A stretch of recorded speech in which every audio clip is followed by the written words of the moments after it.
Troy State College, we became a university, just a little trivia. I received a Bachelor of Science degree in Business Administration and Marketing. I spent 35 years in the banking business. 24 of those years I was president. I also served 7 years as chairman of the board of directors. For 45 years, I have been an active member of the Lions Club, and I am vice president. Currently, I serve as president of the Auxiliary Volunteers at Russell Medical Center. I also work part-time at Radley Funeral Home. I have served on numerous charitable and community boards. Some of these are board member of the Lake City Schools Foundation, board member of the Lake Martin Economic Development Alliance, past president of the Lake City Chamber of Commerce, past member of the Industrial Development Board of the Lake City, past chairman of Tallapoosa Christian Crisis Center, board member and treasurer of the American Red Cross for 9 years, board member of the United Way, and presently a member of Main Street, Lake City.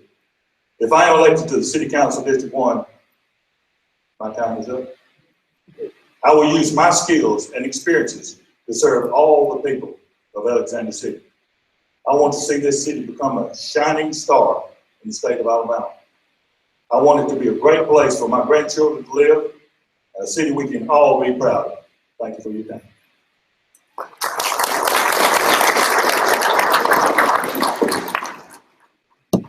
Next, from District 1, we have Bobby Tapp. Good evening. I'd like to thank everybody for coming out tonight, and I'd also like to thank those who put this forum together. As I said, I'm Bobby Tackler. I'm the current City Councilor for District 1. I've lived in Elk City since birth. I'm married to my wife, Rita, who's been married for 24 years. I've got a son named Bobby who's attending Auburn University. And my daughter, our youngest daughter, Ashley, she's attending CAC. I'm certified in municipal fiscal. I'm an assistant plant manager at Frontier Spinning, where I help oversee 4 supervisors and over 100 employees. I'm also a realtor, a licensed realtor, and I'm a member of Lake Martin Area Association of Realtors. I've served as deacon in my church, which is Duff County Worship Center, for over 15 years. Since elected in 2012, according to EDA numbers, there's been almost 1,400 jobs created, announcements, and relocating and expanding within our area, and investments exceeding over $10 million in our community. This has brought a significant increase in tax dollars to our school system. Some of those abatements next year will expire and will increase our local tax revenue. And recently, it's been discussed with the new company that will create up to 200 jobs over the next 3 years. We purchased Byers Field property to develop an industrial park and hopefully recruit more industry into our city. Almost 20 miles of road has been paved since we've been elected through grants, and the tax increase we passed a couple of years ago, and that's more that's been paid in the last 10 or 15 years. This this council has worked closely with the chamber, and since we've been elected, we've helped fund over $390,000 into the chamber's budget because we believe in the vision of retail recruiting by our chamber. We also listened to our chamber, and they said that they need the Russell Boulevard road completed. We tentatively agreed to finish that project to help bring new industry into our city. The city has also funded the Fine Arts program for our school system, which gives a creative outlet for those children. And with that funding, the city also has invested over around $2 million a year into our school system because we believe in our schools. We've added fencing around the football field and the near complete of our soccer fields to help bring tourism into town. We also host collegiate fishing tournaments and high school tournaments to help bring more people in. We also created an entertainment district and the Acts 2 Theater to help bring the arts back downtown. And this past year, our sales tax is projected to be 6% increase over the previous years and 27% increase since we were elected in 2012. Many things we have accomplished over this council's term. In fact, you may be surprised that this council has voted unanimously 97.5% of the time. We've only been a split council 1% of the time. And what I think about it, if all the mayors only disagree 1% of the time, would not have as many divorces as we have today. So we have accomplished a lot of great things in this city, and I thank you for your time.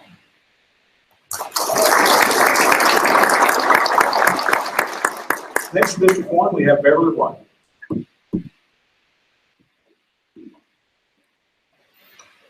Good evening. I'm Beverly White. I'm a longtime resident of Alexander City. My parents were Tom and Rosa Jefferson. They had a cafe on Laurel Street. I went to school at Laurel High School until we integrated in the early 70s. I have been a long-term nurse, and I'm still in nursing. But I worked at Russell Medical Center, which was Russell Hospital from the early 70s. I went to Silicaca Hospital School of Nursing.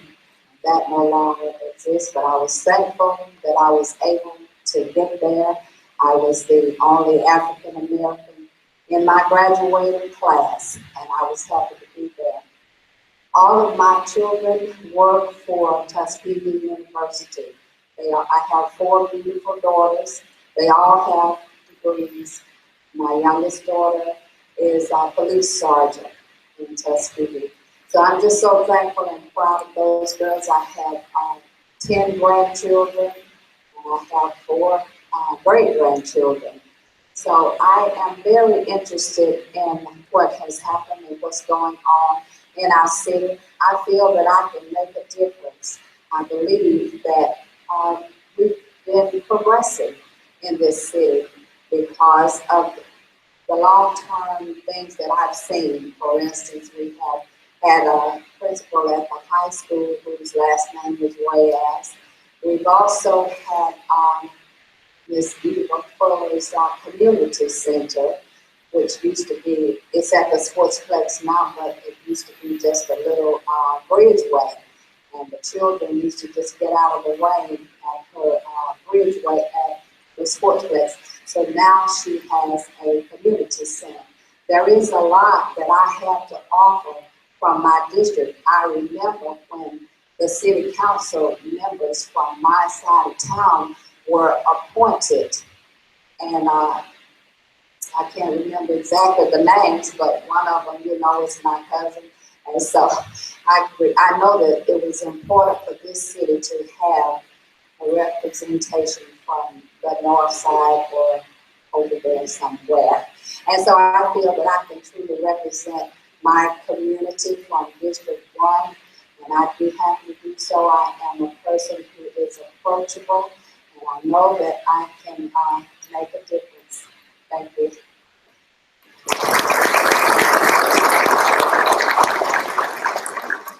And now we move to District 2 and Ms. Buffy Cole.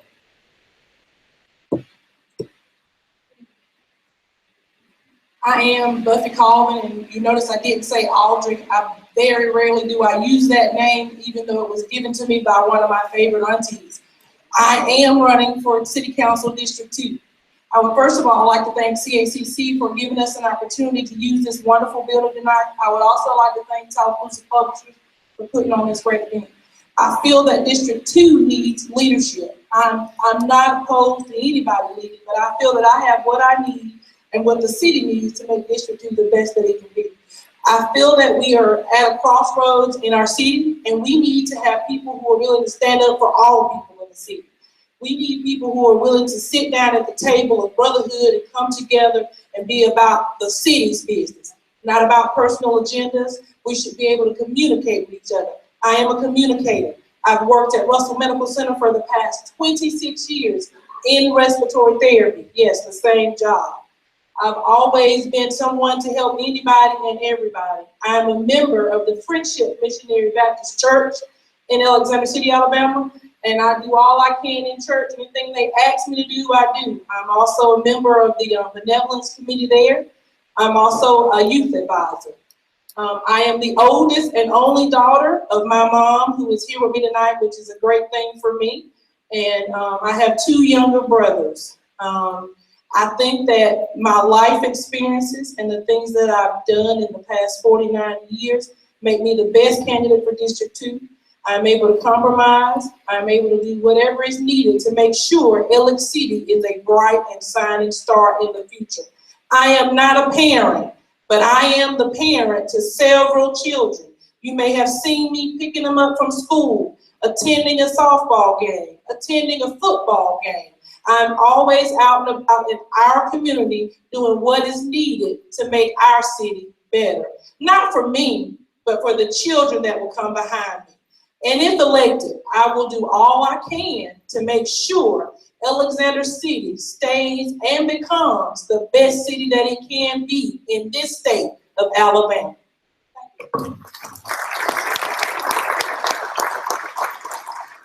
Next, we have Sherry Ellison Simpson from District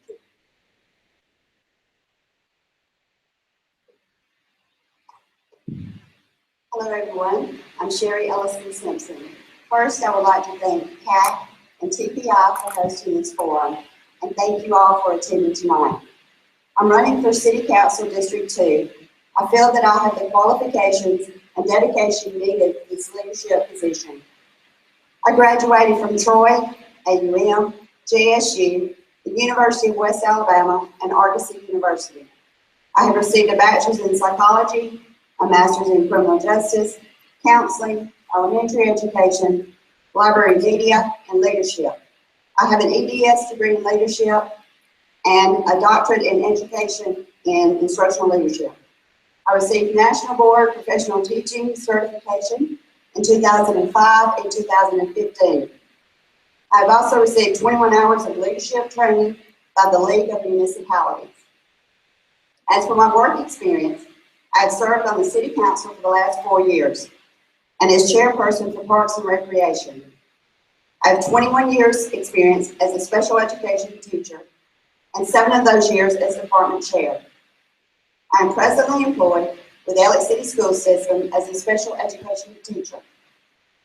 I've worked as a juvenile probation officer and attended the police academy. I've worked as a counselor and worked in my dad's forestry equipment business. I've been married to Scott Simpson for 24 years, and we are foster parents since 2014. I'm the daughter of Gloria Dark Ellison and the late Gary Ellison. I'm the daughter-in-law of Jeanette and A. Jim Simpson. I attended all of the Elliott City schools and graduated from Benjamin Russell and the Alexander City State Junior College, now known as CAC. As for the last 4 years, I've been active in the community and participated in numerous events held in the city and volunteered my time actively sponsored by the Parks and Recreation Department. I've been actively involved in my district and have responded to citizens that have questions or issues. I feel that during my 4 years on the City Council, we've accomplished many things that will provide long benefits, lasting benefits to our city. We partnered with the Chamber of Commerce with such events as the Sunfest, Alabama Bass Trail, Retail Strategies, the Chamber app, and monetary support. We have always been supportive and offered assistance to the Chamber for prospective businesses. We also partner with the Economic Development Alliance to increase the number of jobs and companies in our city. This has been an increase for companies in Elliott City, Coosa, and Dable. If re-elected, I will continue to work hard for the city and for my district with dedication, honesty, and passion. Thank you.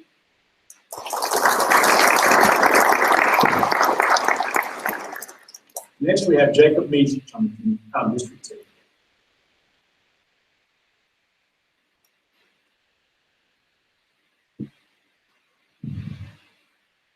Good evening, everybody. First off, thank you to TPI for hosting us tonight, giving the residents of Alexander City this opportunity to get to know us all a little bit better. Thank you to CACC for having us and to Dr. King for moderating. For those of you that don't know me, and for those of you in District 2 whose homes that I haven't had a chance to visit yet, my name is Jacob Meacham. I live in Alexander City on Lafayette Street with my beautiful wife, Lindsay, and our 1-year-old son, Jack. 30 years old, grew up here in Alexander City, attended our local school system, graduated from the RHS in 2004. We lived in Tuscaloosa for about 10 years, attending college, working our first jobs, and recently starting a family. About a year ago, we moved back to Alexander City with a chance to raise our family in the same town that we grew up in, the same town that we always considered home. But the biggest reason I personally wanted to be back in Alexander City was to do positive things and make a difference. The perfect opportunity arose for me to do that last July when I started working at the Chamber of Commerce, a job that I can truly say I look forward to doing every single day. I get to try to recruit new business to our area, provide jobs, new places to eat, new places to shop. I get to build new leaders in our community, working with the Lake Martin Young Professionals Organization and the Young Entrepreneurs Academy. I get to organize events, bring fun things and entertainment to our city. My focus every day is on making Alexander City a great place to live, work, go to school, and raise a family. I want to take that same focus to the City Council and represent District 2. The town that my wife and I grew up in, the town that many of you all have been a part of building for so long, is not the same town that we now live in. It's got the same name, but we can't keep doing things the same way. We need new leaders with a professional approach, progressive vision, and high standards for the bar that we strive to reach. I have a passion to work hard to help make that change. I have the ability to connect with diverse groups of people, be open-minded, and listen and understand different perspectives. My issues don't stop at the end of Lafayette Street, because the issues that District 2 and our entire city currently face are real and present on every street. I'm here tonight because I truly believe we're capable of building our city into something that we're all proud to call home, passed down to future generations. Pushing for progress is something I already do, and it's what I will take a step further if I'm fortunate enough to represent District 2 on the City Council. Thank you.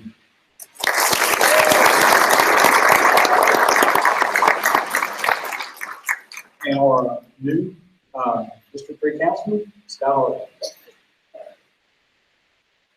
Good evening. I want to first thank Tyler Pussy Publishers for organizing this event, as well as CACC for hosting us tonight, and also Dr. Bridget King for her willingness to moderate. Would also like to applaud those in attendance. Your presence here tonight shows your dedication and interest in your city. For those unfamiliar with who I am, I would like to use this as an opportunity to introduce myself to the residents of District 3 and to the community as a whole. My name is Scott Hardy, and for the better part of my 28 years, I've lived in Alexander City. I'm a graduate of both Mitchell Russell High School and Central Alabama Community College. I'm currently employed as the Community Impact and Marketing Director for the Lake Martin Area United Way. I proudly serve as the Chairman of the Lake Martin Young Professionals, as well as being a member of numerous other community boards and commissions, including Junior Leadership Lake Martin and the Alexander City Planning Commission. When I first made preparations to run for office, there was a constant question that arose from friends and family. Why? Anyone who knows me is aware of my fondness for Alexander City. This community has literally given me everything imaginable, and the success that I've experienced is a direct product of this great city. I cannot think of a better way to display my gratitude than to help aid in the process of progression initiated by those before me. We find ourselves at a crossroads as a community. Our city has experienced prosperity, and we have dealt with our fair share of hardships. However, for us to reach the heights we're capable of doing, it is imperative that we no longer discuss the glory days of Alexander City, but instead must create our own. The time is now. As I've alluded to previously, there's no reason for us not to compete with our sister municipalities when we look at all the viable resources available in our backyard. The top 100 hospital, an outstanding school system, and a community college, a major U.S. roadway, the state's best multi-sport complex, and last but certainly not least, a little body of water called Lake Martin. If we're going to ask prospective developers, businesses, and young families to make an investment in Alexander City, we must first do it ourselves. There's been a lack of civic pride and unification that has caused us to forget what makes us great to begin with, the people. As your city councilman, I promise to represent you in a professional and transparent manner. This job requires patience, poise, and the ability to work well with others. With my various leadership roles, I believe I'll be able to deliver on all three. My name is Scott Hardy, and I'm proud to represent the residents of District 3 in Alexander City. Thank you.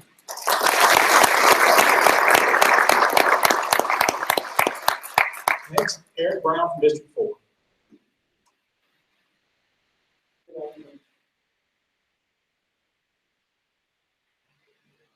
There we go. Good job, Scott. Way to break the pressure. I'd like to say thank you to TPI also for allowing us to come here to present ourselves, who we are, what our background, what our potential may be. I'd also like to thank the junior college, or CACC, for allowing us to come out here to have this platform. Thank you for all coming here. As Scott said, it shows how much that you truly care, that you're willing to take your time on a rainy Thursday afternoon to listen to us. So I pray that we don't put you down. Who am I and why am I doing this? My name's Ed Brown. I'm running for District 4 City Council. I'm 39 years old. I've lived here in Alexander City for 28 of my 39 years here. I graduated from Benjamin Russell in 1995. From there, I started work for Mr. Ricky Pope, Hilltop Landscaping, and I was taught at Ricky Pope School of Hard Knocks. For those of y'all who know Ricky Pope. In 2003, Brian Fuller and myself purchased Hilltop Community at 26 years old. That same year, in 2003, I married my high school sweetheart, Mr. Brown. We have two children, Lindsay Brown, who is Aiden Brown, a.k.a. Hoggy, who's 5 years old. I've been an active member at the Alexander City Methodist Church since 2011. I've served on the board as a student running down the way there at our church. When Jesus called me to church that Sunday morning, Brother Wayne was preaching out of the book of Nehemiah. And those who don't know Nehemiah, he was back in the captivity of Babylon. He was just a cupbearer, a simple man who God placed a burden on his heart for his homeland to go back to rebuild the once great city that he's only heard of and never seen. And so that's the kind of leader, as he went back 52 days, he built a wall around Jerusalem. That's the leader I want to be, the leader that can take and unite a community for a common goal. That's what we need now. Somebody who's willing to work with whoever they have to work with. Only in business, I bring a lot to the table because I have to make decisions on a daily basis. Some easy, some hard. Nothing ever goes as you plan. A lot of my decisions are made on the fly with no time to, without time to be undecisive, because time is money. And that is where we are in our community right now. Time is money. We have lost a lot, but it's not over. It's not unfixable. It's not unrepairable. With the proper people in place, we can carry our community not to where it once was, but what it is meant to be. So I feel very confident I have all the skills to fulfill that role. Thank you.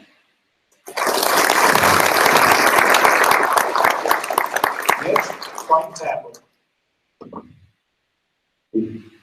Yes, he left it on. Good evening, everybody. My name is Frank Tapley, and I'm running for District 4, City Council of the City of Elliott City. And I'd like to thank everyone that came out tonight and all the people that put this on. And I'd like to thank the voters that have supported me for all the elections I have run in. And I appreciate each and every one of their support.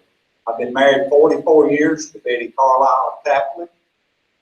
We have 2 sons, Jerome, which is a lawyer in Birmingham. We have son Jeff, which works for Alabama Power as a lineman. We have 3 grandchildren, 1 boy, Dylan Lee, and 2 girls, Maddie Grace and Harper Carlisle.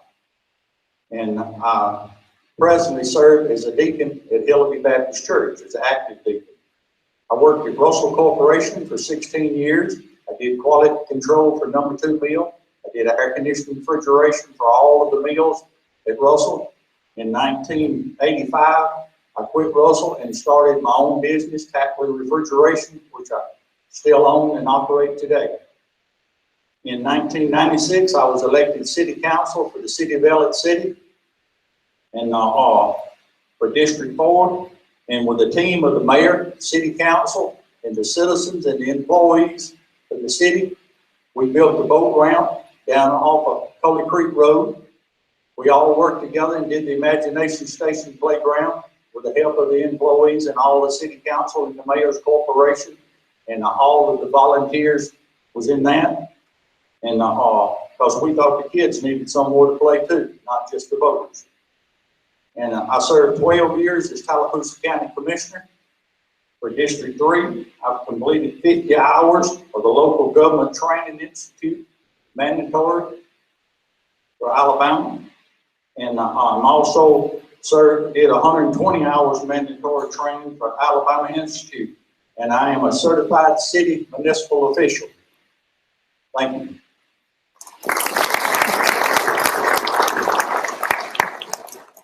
Next, also District 4, Billy Ray Wall.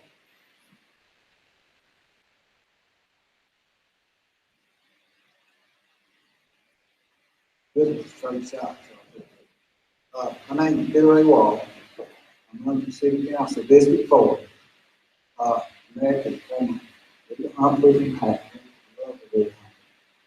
we got 3 children. Our daughter is 9, and then 2 and 5. My sister supporting me in the city for the life. I graduated, I finished school at Benjamin Russell. I attended Avondale. Graduated in 1966. That was what I did. I earned an associate degree in liberal arts and a Bachelor of Science in Management and Human Resources from Fordham University. I retired from the Alabama National Guard for 29 plus years as a Master Sergeant. I supervised squads, platoons, and companies in many different jobs. I worked with the Alabama Highway Department where I inspected base and paving, also did surveying and striping of the highway. Retired from the Tallapoosa County Government Commission's office. As an employee, I have completed basic courses and finished the Alabama League of Municipalities City Government Training. If elected, I will continue my education with the city, in city government, to better serve the residents in the city. That's about it. Thank you.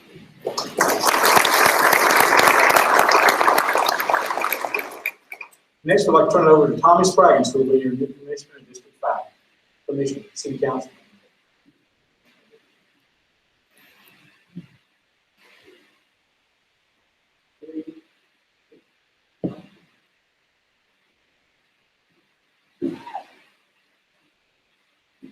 Good evening.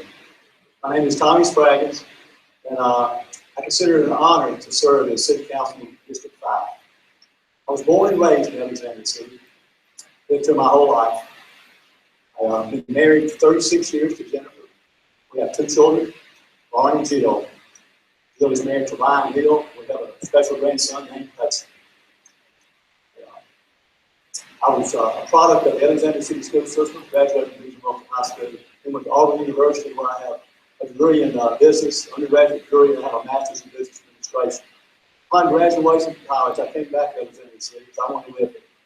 And Russell Corporation was here, a Fortune 500 company.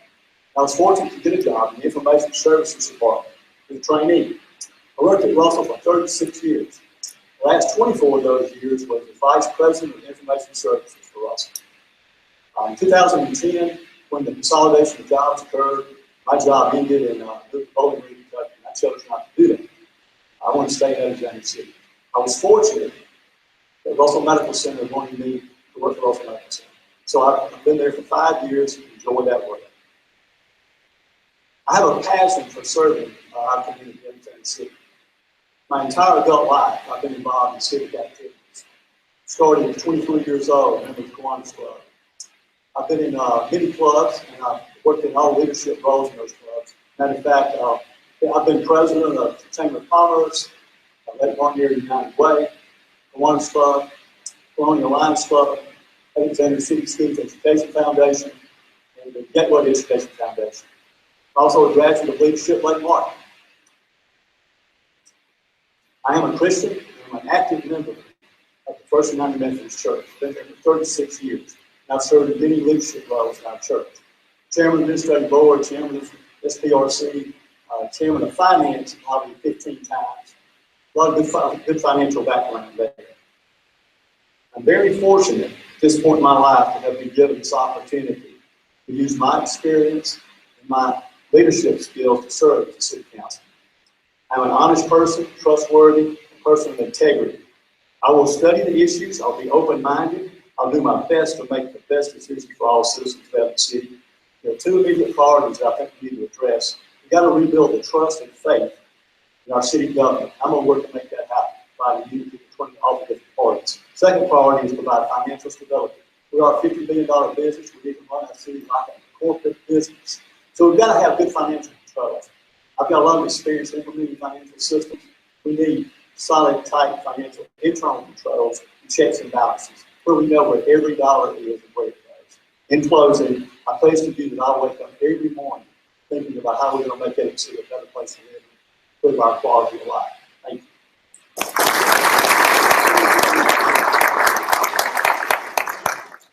Next, we move to District 6, and we'll start with Jason Cromer.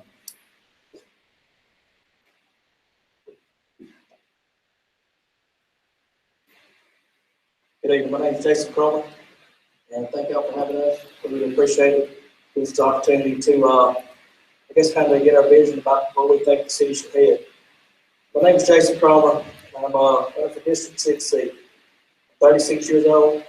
I've been in Elk City most of my life. Come up through the city school system here. I went to Benton Russell High School, graduated in 1998. And my wife's name is Shay Cromer. We've been married 9 years. We have two wonderful children, Graham, who is 7, and Madison, who is 2. We also attend we're all family or members of the First United Methodist Church. I'm more nervous if you can't tell. I guess where I work is the Alabama Department of Transportation. I've been there about a little over 11 years. And, all y'all know we build, maintain, and design roads and bridges. And I think we work about 5 or 6 different counties around our area. And also on being one of my business partners on a small parking lot maintenance company that we base here out of Elk City. I guess the main question is, when I go around the houses, is why? I feel that there's a lack of progress in our city. And it's a time of great opportunities, and we can, I guess, accomplish a lot of those opportunities if we take a stand. And I feel it's my duty as a citizen in this city to take a stand. And, there will be a new council, and to start from day one, I think we need to have accountability and start moving forward and be open about it. And I think a lot of times that a lot of people don't know what's going on, and I think we need to kind of open that up a little bit. And I guess with social media and all the advances in technology, we should be able to tap into those sources and try to portray Elk City in a positive light instead of all the negativity that's been going on. And, that's affecting the businesses and families that want to come to our city. And, we need to move forward from that. And, I guess more importantly is affecting the young children and their children. That's the reason I'm running, is for my children and all the children in Elk City. And we need communication with our council, our mayor, and also the citizens, so they know what's going on. I will not always, I ain't going to agree with everything that goes on across that table as we, sit at the council meetings and stuff like that. But I got enough sense to know that sometimes you can look at a situation and do what's best for your district and the citizens of Elk City, no matter what my personal agenda might be. And in the meantime, I think we all need your prayers. At a time like this, the best thing to do is pray. Because I have to do a lot of praying before I come up here tonight. Because I can sit at a table, I can sit down now. But we got a bright future, and it starts with me. Thank you.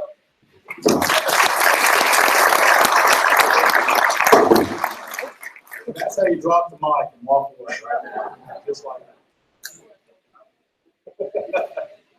Next, we have Tim Funderburg, also from District 6. Yeah, thank you, Zon. First, let me thank Tallapoosa Publishers and Central Alabama Community College for hosting this event, and also Dr. King and all those in attendance and watching at home participating. Involved citizens are the cornerstone for a successful democratic government at all levels. For those of you that don't know me, I'm Tim Funderburk. I've lived in District 6 in Alexander City for the last 17 years. I own and operate my own irrigation landscape company. I'm a product of the Alexander City school system, graduating from Benjamin Russell High School and attending Auburn University, where I met my wife, Ann. I graduated in 1986 with a degree in textile management technology. Out of college, I went to work in management for Alexander City for Russell Corporation, as many of us did, and gained valuable experience as a manager and learned to build cooperation and teamwork among the employees and the leadership. I left Russell after a few years to take the task of starting a new facility and worked for 3 years as supervisor of construction and staffing of that facility, where I learned the importance of sticking to a budget while completing the assigned tasks in an efficient manner.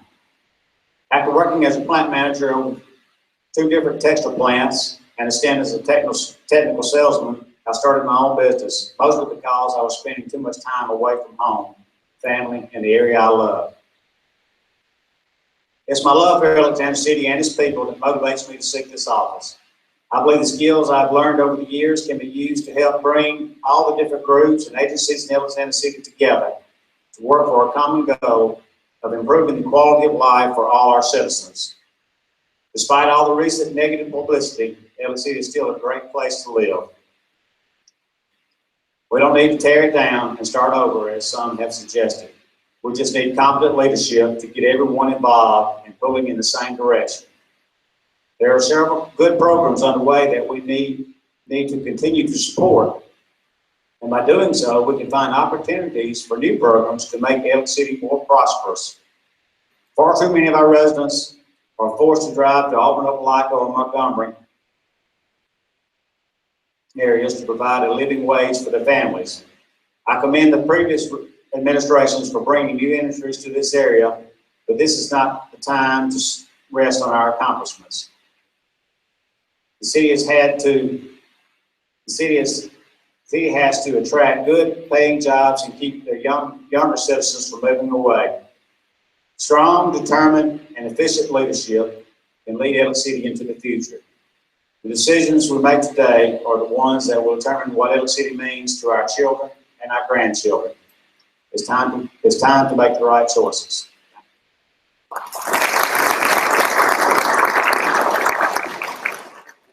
Next is Tony Harris from District 6.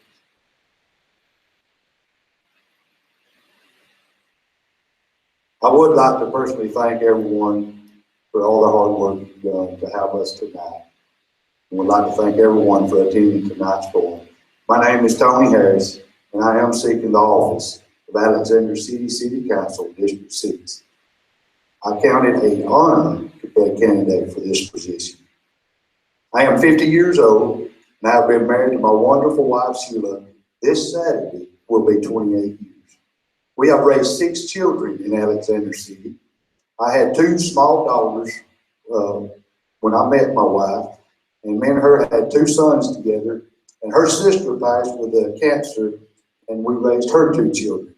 And now we have 9 great grandchildren, wonderful grandchildren. I am a Christian, and God called me into the ministry 9 years ago. I've been a pastor in this area for the past 7 years. I am currently the founder and pastor of Family Worship Center of Alexander City, located at 1676 Sewell Street, which is inside the city limits. In 1996, my wife and I started our own small business, and it became very successful. We still own this business today, but our son, Brent, is the day-to-day operations manager. Sheila and I also purchased another business in 2011 called Cabin Comfort, which was also successful, but we made a decision to sell Cabin Comfort earlier this year. I am a member of the Home Builders Association, a member of the Chamber of Commerce, and a member of the NRA, and I am the volunteer chaplain at Russell Medical Center, a member and vice president of the Alex City Ministerial Association, and have recently became a member of the Alex City Kiwanis Club. I come tonight dedicated to tell you that I'm going to work hard to make our home, Alexander City, a better place to live. Many wonderful people call Alexander City their home, and we want it to be safe. We want it to be respectful, prosperous. We want it to be a growing city that we all can be proud of. One day, while I went Dixie, I had a man to ask me why I was running for city council. And I proceeded to tell him that I love Alexander City, and I believe that we have the potential and the resources to be bigger and better than we have ever been. We just need to make the right decisions at the right time and learn how to become a unified team in order to see these visions come to pass. We can make this decision on August the 23rd. We can make the decision to become that winning team that will work together as one in order to make these visions become realities. Thank you.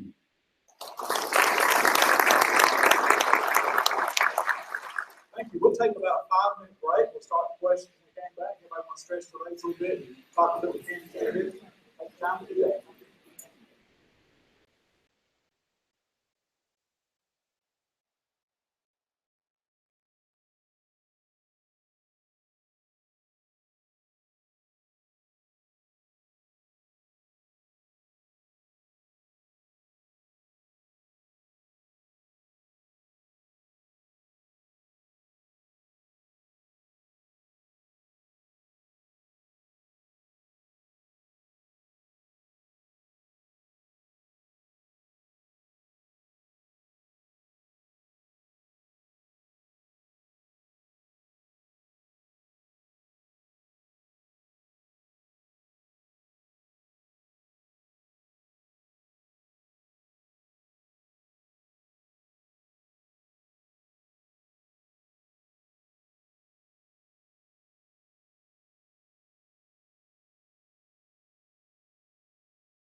We will resume in about 5 minutes. We will resume in about 3 to 5 minutes.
Again, coverage will resume here in a couple minutes. Coverage will resume here in a couple minutes.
Again, coverage will resume shortly. Coverage will resume here in a minute or two. Coverage will resume.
Okay.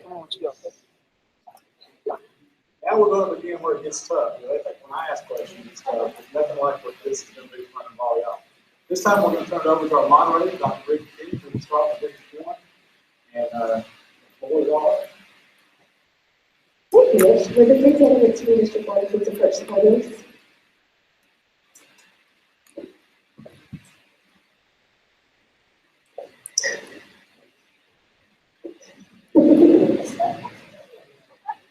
so I'm going to ask each of you 3 questions, and we're going to go in order, and I'm going to rotate who begins first. So the first question is, what do you think is the top priority facing Alexander City, and what would you do to address that if elected? So I need to repeat. No, we're actually starting with District Rep. Yes. As everyone knows, our finances are in disarray, to say the least. This is an issue that must be resolved. We haven't had an audit since 2013. When I was in the banking business, we had one every year. And if there were problems, I assure you, I had to answer for them as president. Yes, we were a for-profit organization, and the municipal government is not, but you have receipts and disbursements.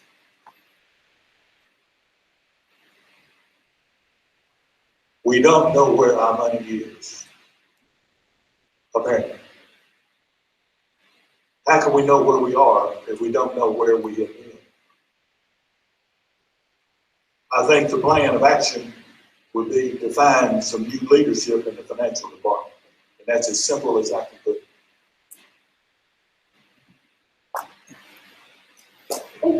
Councilman Caplan? I agree, our finances are swinging right now, but we do have money. The city is not broke. As I mentioned earlier, that we have seen a 6% increase, well, we'll see a 6% increase this year, which I mentioned earlier, that it will be a 27% increase over the last 4 years. So this city is not broke. We do have money. Another was an audit hadn't been done in a couple of years. We're working on getting that created, get it finished. The current finance director inherited a 2-year audit that wasn't done. So we've been trying to get that straight ever since. We're going to continue to work forward to make sure every dollar is there and it is spent wisely. Thank you. Ms. White? I agree that finances are probably the #1 issue right now. And I can always say that my mother was a great bookkeeper. She and a ledger of what she spent, what was going out, and what was coming in. And she hired Mr. Jimmy Woods to keep her books for her. He was an accountant. So I feel like before I get there, they're going to straighten that money situation out. I hope so anyway. And I know that Ms. Harriet, she's not here. She's very good at her job, and she's accountable for whatever she's doing. So I'm not there, but I know the money has been our issue in the city. Thank you. The next question is, what do you see as the role of a city council member, and why are you the best choice to serve in that role in your district? We will begin with Councilman Caplan.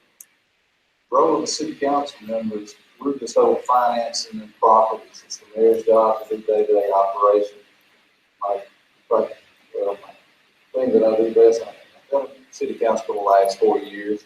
I know the finances of the city. I've worked with our finance director and previous finance director. We work on the budgets. We try to stay up to date with what's going on, but it's ultimately the mayor's responsibility to keep up the day-to-day operation. We're just responsible to make sure the finances are spent wisely.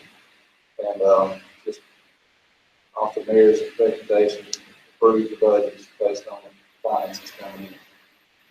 Thank you. Ms. White? Are we still talking about finances? What was the question?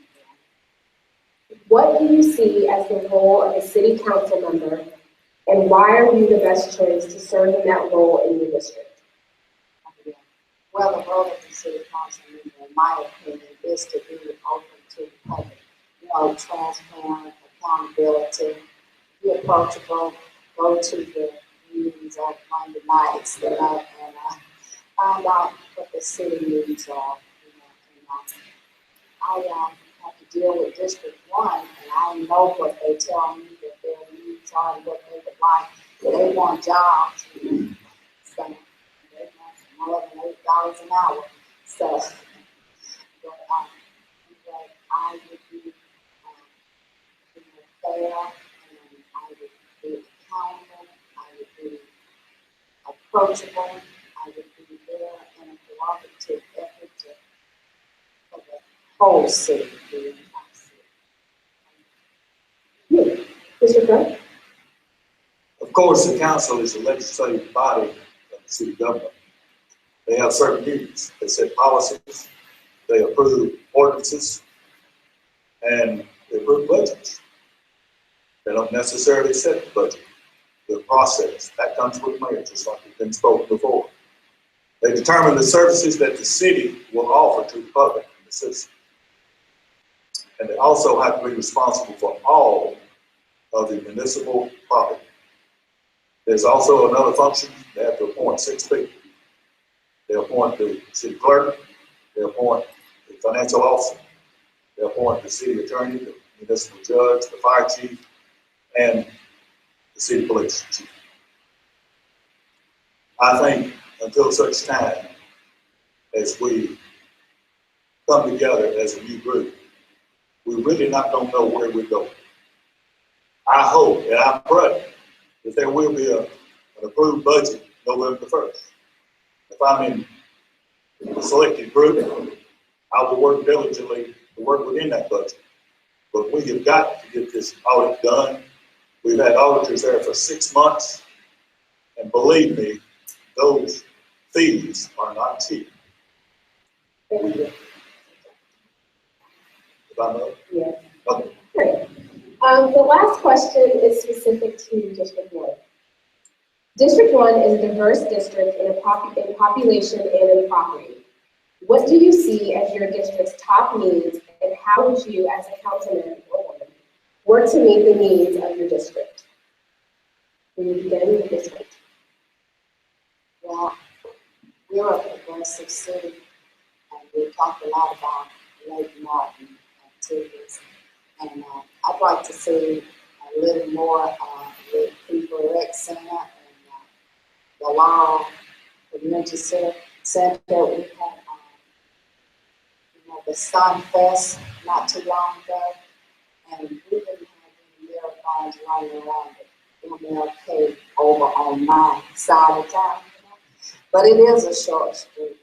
But we all have come together and as a whole, and I believe that we can still come together as a community to do what's right for the whole, not just our racial thing, but for everybody as a whole. My passion has to do with the children in the community, and they want more to do, so we can give them some more activities. Thank you. Mr. Gray? Yes, I did. District 1 is a diverse district in population and in property. What do you see as your district's top needs, and how would you, as councilman, work to meet the needs of your district? I think the each councilman has to listen to their constituents. Now, I've been out beating on doors, asking for votes, and asking for comments. And I've received some good comments. Did you know that Cooper Rec did not have a swimming pool this year? That's a travesty. And all the things that we do in this community, we have got to be equal in our investment. And I have traveled through my district. Did you know that some roads haven't been paved in 30 years? Now, how do we solve all that? We've got to come together. We've got to work with the mayor. We've got to work within the council. I'm only one vote if I get that. But we can talk with each other, we can communicate, and we can come to a reasonable solution.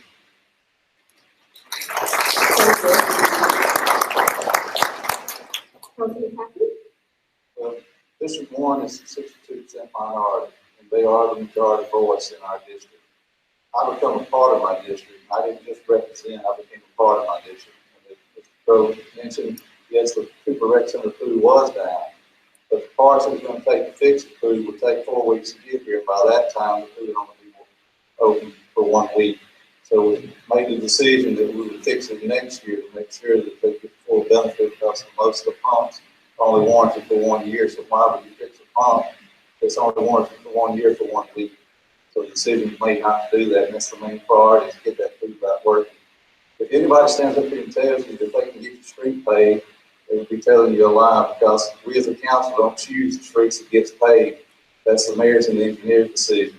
And my street probably hasn't been paved in 30 years, and you would obviously you would think that the street to get paved would be the council first, street first, so, and that's not the case. We go based off the engineer's recommendation. Thank you. Thank you all. You may return to your seats.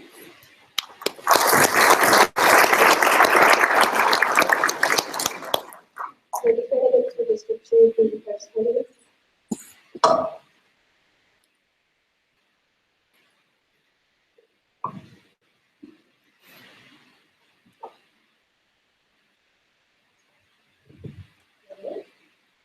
Okay, question 1.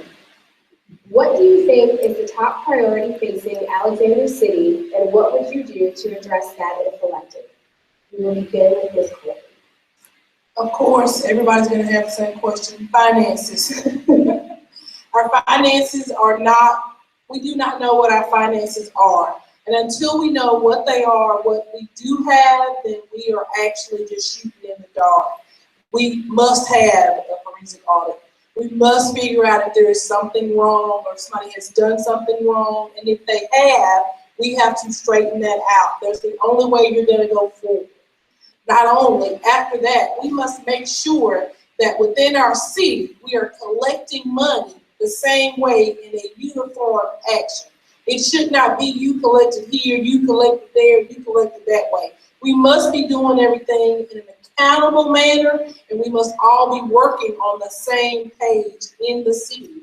If we're doing it one way and Sally's doing it another way, then we're gonna be in trouble, and that's where we are now, in trouble. So of course, finances, and we need a forensic audit first. Thank you. Councilwoman Allison Simpson. Well, I would have to agree with what everyone else has said. Our finances have got to be closed out. We've got to finish the audits. We're closing in on, I think it was 2014, 15 year. So we are steadily working on it. We've got to get the finance closed and our books closed to know exactly where our funds are, because it impacts our ability to get bonds. We've got some businesses, corporations looking in Alex City, where Alex City is going to have to participate in building new buildings and to give them incentives to move here. We have to know what our finances are before we can proceed with that step. There are some other issues, but that's the one that impacts the city the greatest. Thank you. Thank you. Mr. Newton. Yes, ma'am. And of course, like everyone else has touched on, finances are of critical importance right now. If we are to do anything else beyond that, we have to understand the financial picture for what it is. How much money do we have? How much can be allocated toward the budget for the next year? We're to invest in much needed areas like everyone on the stage has already touched on: roads, parks and rec facilities, incentive packages to recruit new business to our area. We have to understand what the financial picture is. Of course, that's going to be the #1 priority, but I think it starts with having a group of people who can work together, choose a finance director who is going to come in, know what the task is, understand governmental accounting, put proper procedures and protocols in place to not allow the same mistakes that have happened already to continue to happen in the future. So, of course, it's finances. I think everyone on the stage would agree that's the #1 priority. Thank you. Question 2. What do you see as the role of a city council member, and why are you the best choice to serve in that role in your district? We will begin with Councilwoman Allison Simpson. As a city council representative, we are over the budget, we're over the finances. We go through ordinances and pass ordinances and resolutions. We follow policy and procedure is the main thing. The city has a policy and procedure manual that we have to go by. We also go by what the League of Municipalities tells us to do as a city council member. Also, as a city council member, you have to be a representative of your district. You have to be out in your district. You have to go to their homes. You have to look at their problems and what questions they have. I do this weekly, daily. I am out there and I know that my district has some issues. But as a city council person, you've got to be well-rounded. You were not involved in day-to-day operations. That is the mayor's call. That is his duties. But we are over the finance and the budgets. Thank you. Thank you. Mr. Mitchell? Yes, ma'am. Of course, the duties of the council, passing a budget, coming up with ordinances, policies that the city can run on, is the duty and responsibility of the city council. Knowing what the issues are in your district is the duties of the city council. But what I see lacking, and most important for the city council to do, is have a vision for the future. I go to city council meetings all the time, and what I have to do with my job, time and again, all we hear is 2013, 2014, 2015, bringing up the finances from those years. Of course, that's important, but we need to focus on 2020, 2025, 10, 15, 20 years down the road, coming up with a vision for what our city wants to become, sitting down as a group, figuring out ways to reach that vision, and get to work on doing it. Thank you. Ms. Colvin? Of course, the duties have already been stated. It is the legislative body of the city. We do take care of roads, infrastructure. We also have to handle budgets, that kind of stuff. Day-to-day operation falls to the mayor. But as a council member, you must be first approachable. You must be in your district. There are people who are there who will not come forward and say, oh, I have a problem with city services or whatever. But you must go to them and engage them. So you must have a spirit of engagement. The council person must be able to communicate. Council person must be open-minded, and a council person must be willing to listen. We must all start to listen first, because listening, you have 2 ears, 1 mouth. Listening should be the majority of what we do. And as a council person, that's what we should be doing, listening. Thank you. Thank you. Before we continue, everyone in the audience, please make sure their cell phones are on silent or vibrate. Thank you. All right, question is district specific. What can the council do to help revitalize the downtown area and encourage business growth in your district, which includes a sizable stretch of Highway 280? Thank you. We will begin with Mr. Mitchell. Well, 2 great opportunities for development in our city, in the areas that you just touched on, downtown and Highway 280. Highway 280 serving as a corridor between Birmingham and Auburn. People travel 30,000 cars per day on Highway 280. So the opportunity for development there is real. We've got an area that sits with highway frontage, the old Russell campus, that has to have a plan for redevelopment. I think we can come up by working with the person who owns that property and future developers to put together creative packages for redevelopment that have to do with using tax dollars that are generated to maybe form some kind of public-private partnership that the city works with the private landowner with. Downtown has to be a hub for business and entertainment for our city. We've got Strand Park, it's the arts and entertainment district. There has to be an atmosphere there that is fun, that's inviting. We have great small business owners in our town that can meet the demands of what our consumers currently face. But if they're not willing to, we have to go out and find ways to bring them to Alexander City. Thank you. Ms. Holden? Of course, 280 is the hot spot. We have all those cars coming through there. But if you look at the cities, Sylacauga and Auburn, they are growing. We are not. So we must start to stop acting like the jobs or the restaurants are going to come here just because we're in the city. It's not going to fall like manna from heaven. We're going to have to be aggressive, go out there and get those businesses and bring them to 280 and downtown. We've got to put a plan in place that shows that we're willing to work with people who are coming into this city to bring a business, whether small or large. We have got to say we're aggressively seeking and make sure that when they do get here, we are friendly and able to cooperate with people to let them know we want them here. Thank you. Thank you. Okay, in regards to Highway 280, actually, District 2 does not have a lot of frontage on Highway 280. But what I would do is offer incentives to get businesses to move to 280 and promote the businesses we have there currently. We do need some new, some different hotels, some more, because we fill up so quickly with the fishing tournaments and the baseball tournaments and a lot of the sportsplex activities. As for downtown, we partner with Main Street. Well, right now we're doing the parking lot in front of the businesses. We need to offer more incentives, but that comes more in partnership with the EDA and the chamber. The chamber is more in charge of the businesses and the EDA and corporations. Thank you. You have any answers?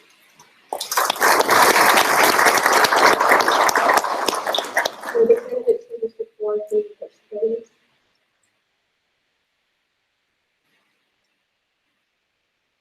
Okay. Question 1. What do you think is the top priority facing Alexander City, and what would you do to address that if elected? We will begin with Mr. I got this. Okay. Now, as everyone is stating, obviously, finances are number one goal. We can't keep beating a dead horse. It don't matter whose fault it was, who inherited what. It's what we have right now, and what's the proper way to go from here. Whether the person who's in charge can handle or not, I don't know. But we do need to find out where the money is. Because we may not be a profit organization, we may be a non-profit organization as a city, but profit's not always measured in dollars. The money that can be saved in each one city benefits everybody, whether it's the employees who are loyal and hard workers who deserve a raise, whether it's equipment, whether it's streets, whether it's youth facilities in districts for the children. Obviously, finances is always number one goal. As a council member, I will work hard with everybody I'm with to hold whoever may be that person accountable, require a constant update where our money is. Just like in my business, I have to always know how much money I have or don't. Thank you. Mr. Captain? Yes, I used to go to the city council meetings, and I said, you know, I can't stand pointing fingers. Everybody says it's somebody else's problem. The best thing for me to do is sit back, and when it comes my turn, sit down with all the council and the mayor, see exactly what the problems is, and do what we need to do, because we're not accomplishing anything, fussing and pointing fingers at each other. That will not get you anywhere. Thank you. Councilman Wall? Well, like everyone else, we're probably going to be the three problems. The finances are our main problem. And to address this, been on the council for 3 years, I know what's going on. And there's some expenditure in the ranks that we need to look at. And if we unify, we can't go forward. Our finances, we cannot look to the future until we get past 7. And we can't move forward until we get our past finances in order. We've got to wait for the audits to get done so we can find out how much money we've got. We probably don't have an idea of what we're going to do on the budget. So we'll probably, we may work on last year's budget like we can do. But to get the finances in order is the main priority, and you've got to have people in place to do it. It's got to be run like a business. We've got to check up each day our receipts and our cash flow has got to continue. If it doesn't, someone needs to stay and make sure it does before they leave. Thank you. Question 2. What do you see as the role of a city council member, and why are you the best choice to serve in that role in your district? We will begin with Mr. Yes, the reason I decided to run again for city council, because I'd like to see it the way it was back when me and Ms. Barbara Young and Don McClellan.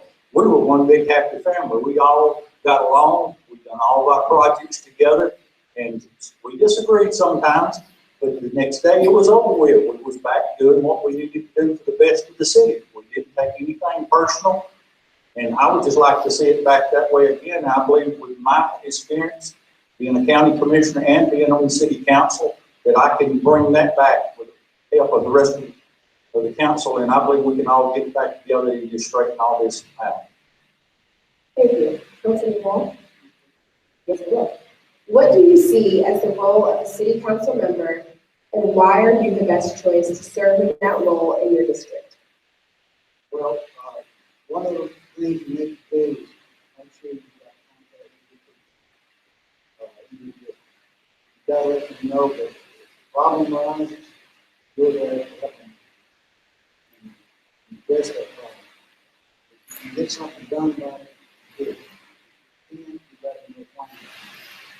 I feel like I'm the best suited for the council seat. I'm the guy, I can go more time to. I have not missed a council meeting with the regular schedule. Already works since I've been on. So it's a serious job, it's serious people to do it.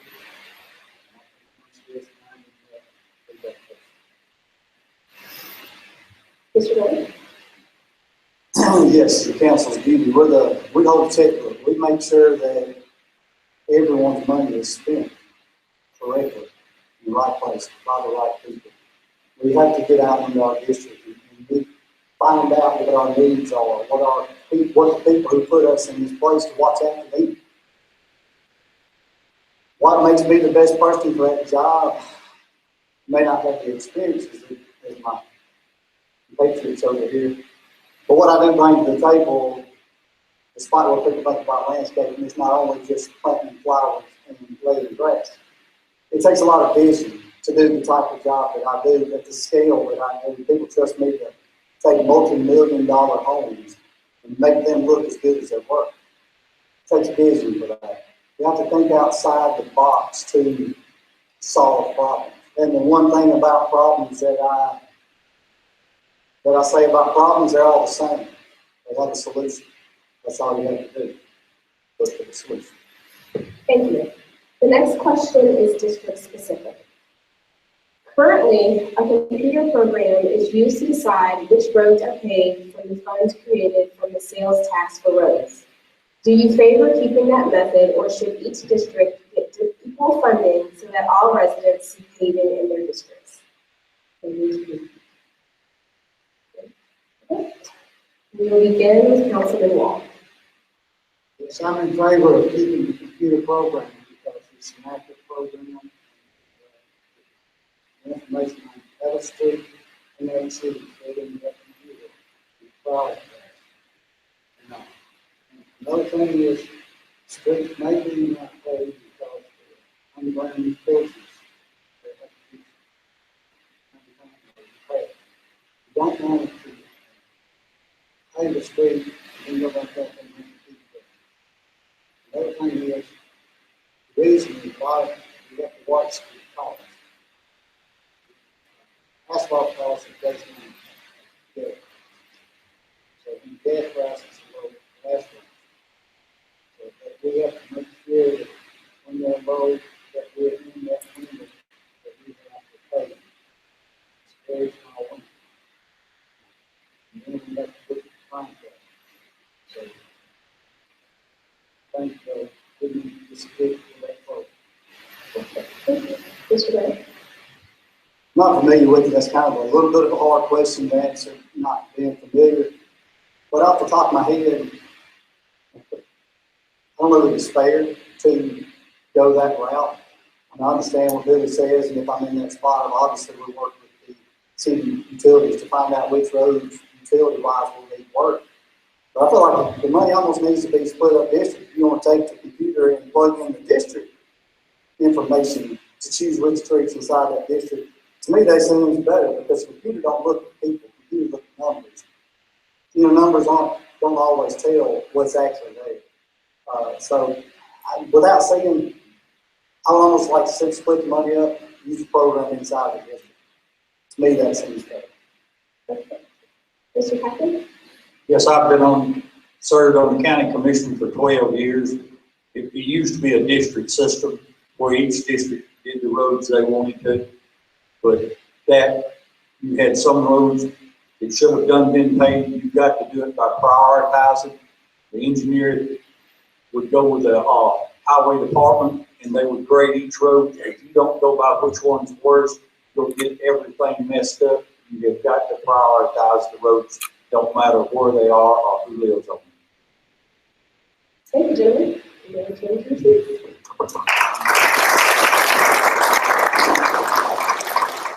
Would the candidates for this district please approach the podium?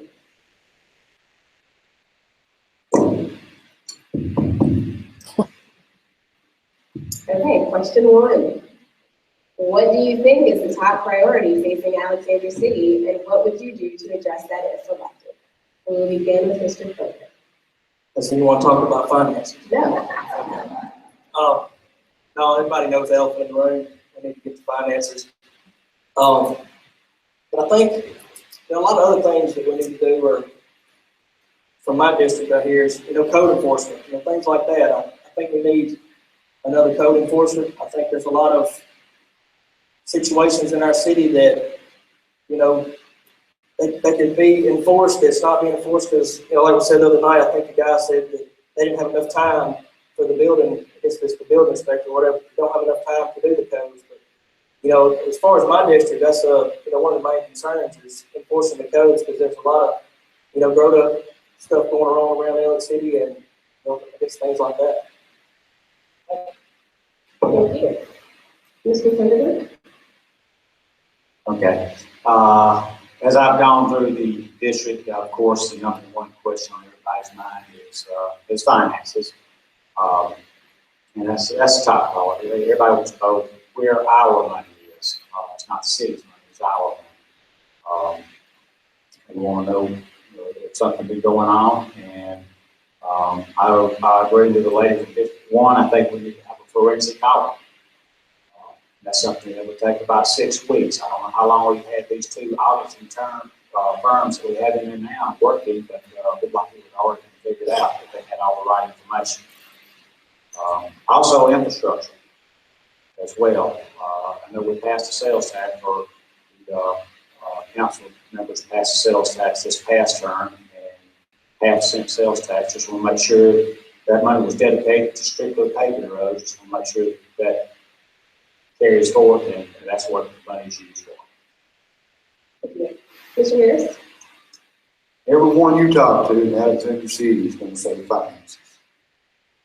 The finances will never be no better than it is today unless we unite. We have got to come together as a mayor and city council. That's the only way our finances are going to be found. That's the only way we don't know what we have. I was at a city council meeting just maybe a month ago, and one of the council members spoke up and said, we can't yield to this ball team because we don't even know how much we have to give. Well, that's a shame in Alexander City that we don't know where your money is. We have got to find the money. We have got to work hard. We have got to put that our number one priority. But first, we have got to unite. No ball team's gonna win unless they come together. No company's gonna win unless they come together. No marriage is gonna make it unless they come together. No city is gonna be on top until we come together. Thank you. Thank you. Question 2. What do you see as the role of a city council member, and why are you the best choice to serve in that role in your district? We will begin with Mr. Thunderbird. Thank you. As previously stated, the main role of the council is the legislative body. Their main job is to pass ordinances that affect the city and affect the city, state, citywide. Also to pass a budget. The budget comes from the mayor, but the council has the final say so over that. But also the council has to work not only with the members. The council has to, the city council has to work with each member. And there's six council members, and they all have to work together, and they also have to work with the mayor. I believe that's one of the problems we've had in the past is that council members haven't worked together and they haven't worked with the mayor. The mayor's the CFO of the city, and we need the council to do everything they can to work with the mayor as long as he's doing everything he should. Thank you. Ms. Harris?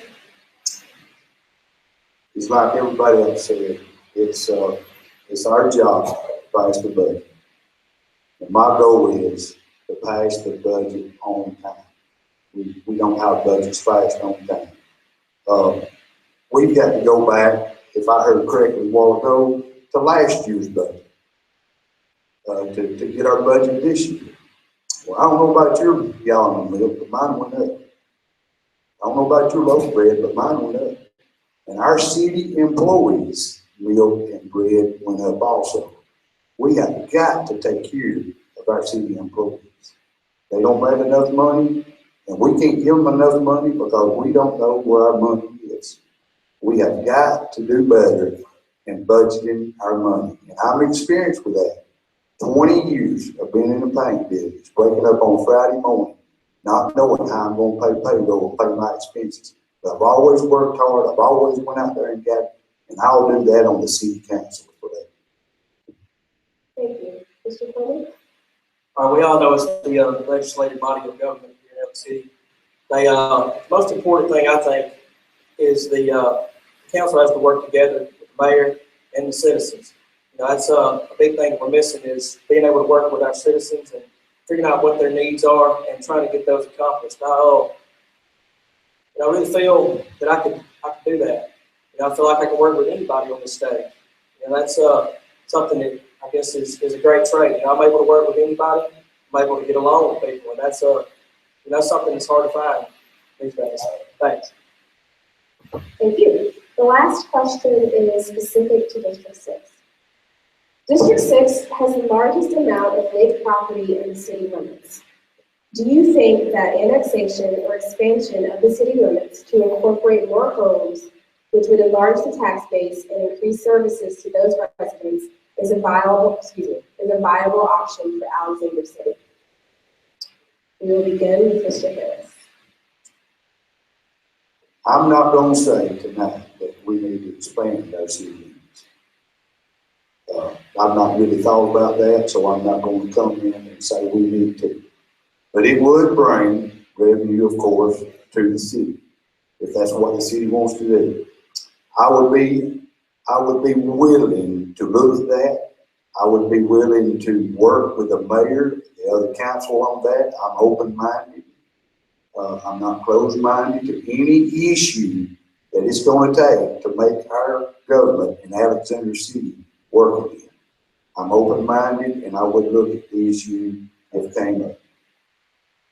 Thank you. Mr. Coleman? You know, I think, I guess real estate tax is it's a pretty big tax in Allen City.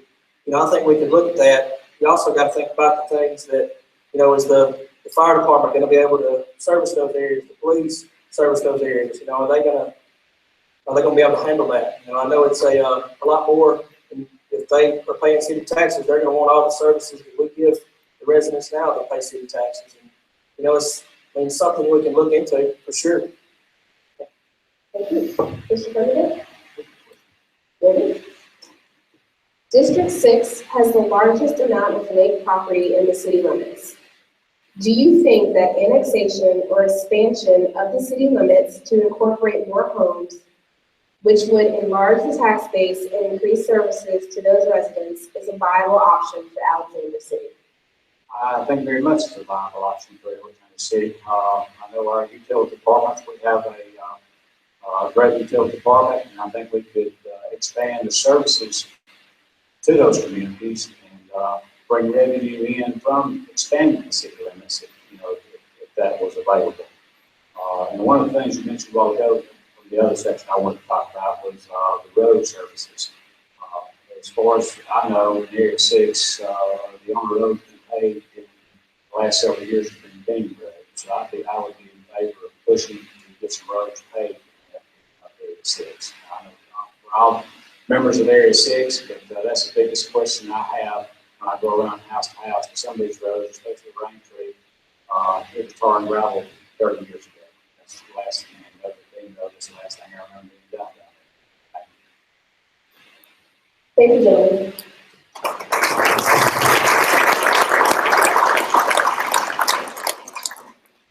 trying to sleep in my other job. We'll take about a 5-minute break and we'll come back for the closing statements. Thank you.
know, my wife's one, because a lot of people they can't get.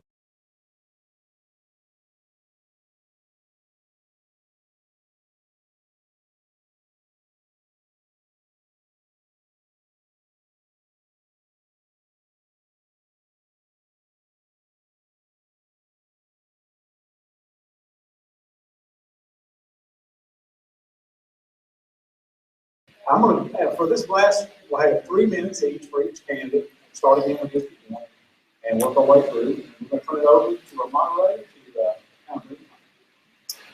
Thank you. This is already scheduled up and making it complete. We will first have closing remarks from District District 1. Thank you.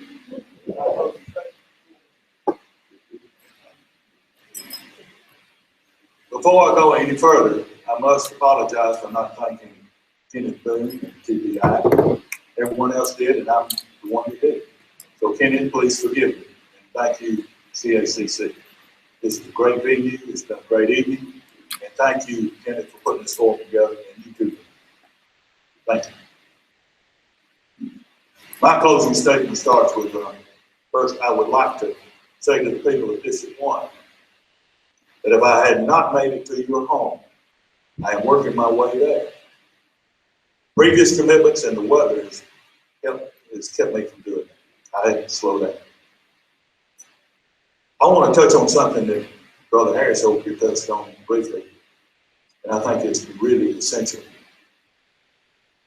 We must regain, or a better definition would be better to earn the respect of our city employees. After recent events, I understand what they did.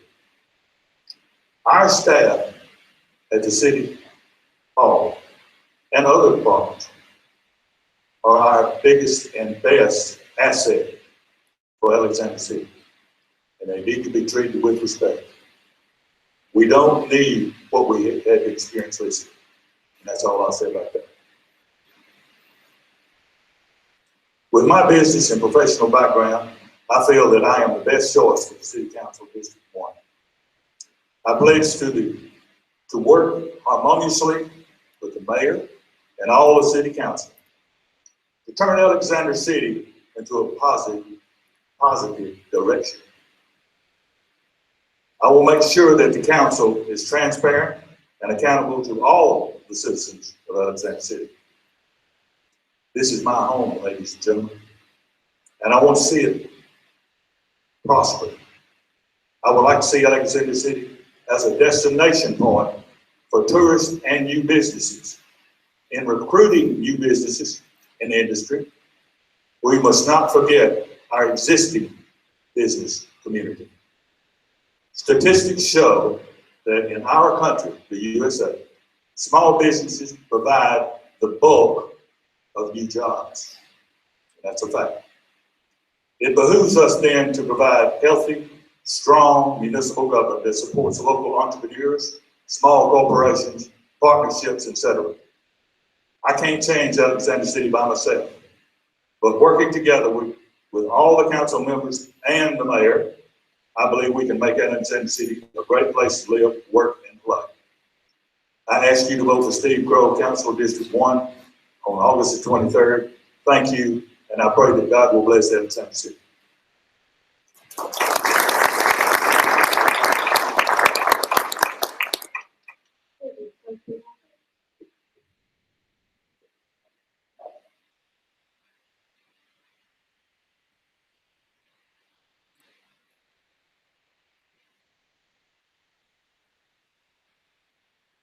Before you, first of all, I'd like to thank God for the strength He gives me.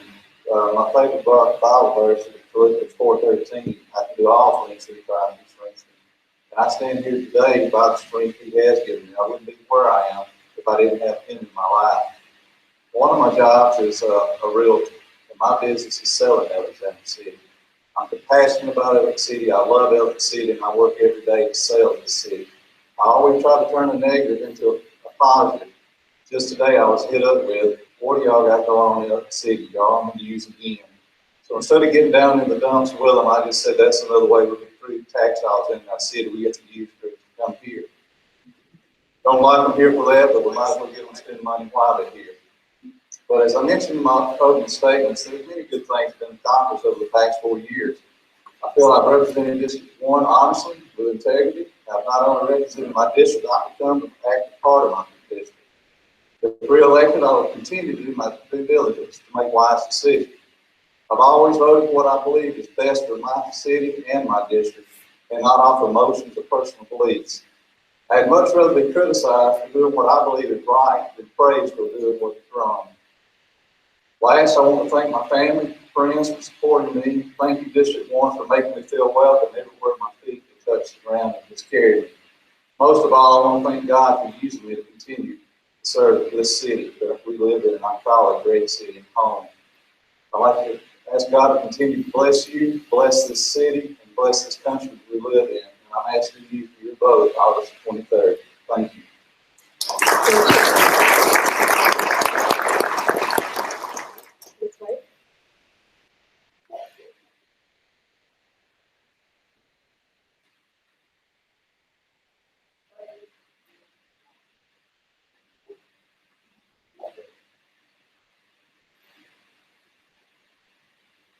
Years ago, District 1 and District 2 was zoned so that we could have an African American voted into city council's position. Otherwise, we would not have been there. We were appointed prior to that.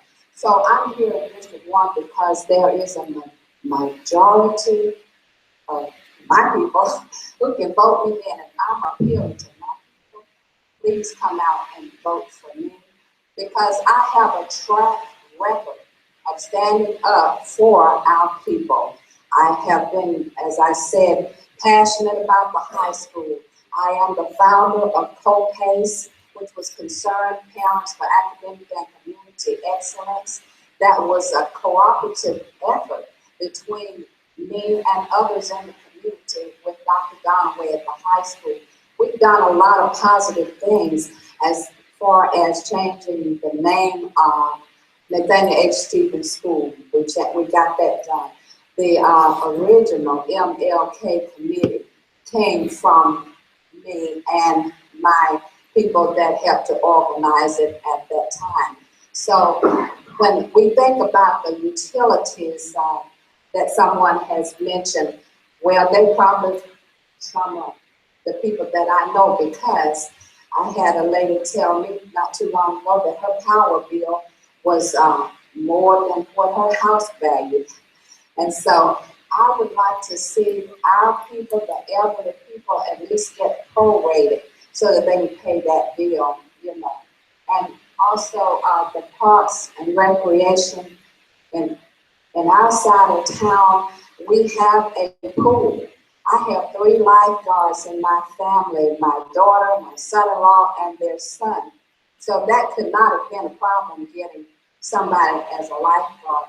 But to not have the pool open, then we have to go to the city pool. Our children could walk to our pool if it was open. So I'm just saying that I am a person that will do what's right. I am a child of the King. I have been a minister in this community for years, and I do what's right, and I believe that I will be a reminder for other people to do the right thing. Thank you.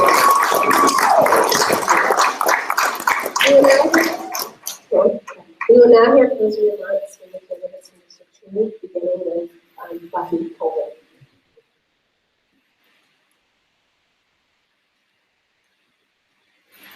Thank you all, first of all, for coming out to listen to us talk a lot. God bless you. And I'm tired. I'm going to end a little different from everybody else, I'm pretty sure. As you notice, I'm probably different from most people. But I'm going to say this. Who am I? I am a graduate of Benjamin Russell High School. I was born in District 2 on Old Kellerton Road. I was raised in District 2 on Old Kellerton Road, Meadow Street, and I now live in District 2 on I Street. I am a lifelong member of District 2. I have listened to the people. I know that the people on Lonesome want the forest cut back. I know the people on Old Kelton Road want the holes on their roads paved. I know that some people are upset that city employees are not nice when you walk in there and pay that high light bill. I understand that people have problems, and I know that people are able to come to me with their problems and discuss them. I am willing to sit down with anybody. I can talk to anybody at any time. I will be a champion for everyone that is in District 2. And to just say this, I got this question 4 times this week, and I just want to clarify this for everybody. When you look at me, you see that I am black.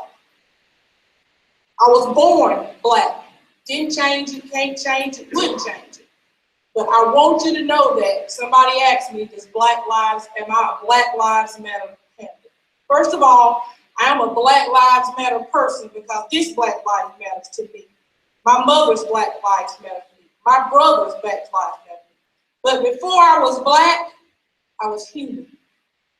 I believe in the human race, and I'm going to stand up and fight for every human in District 2. And if I have to fight for some of the canines and felines, I will. Thank you. I ask for your vote on August 23rd because change is what we need in Alexander City. The only thing that remains the same is change. And I am the change that you need in District 2. Thank you.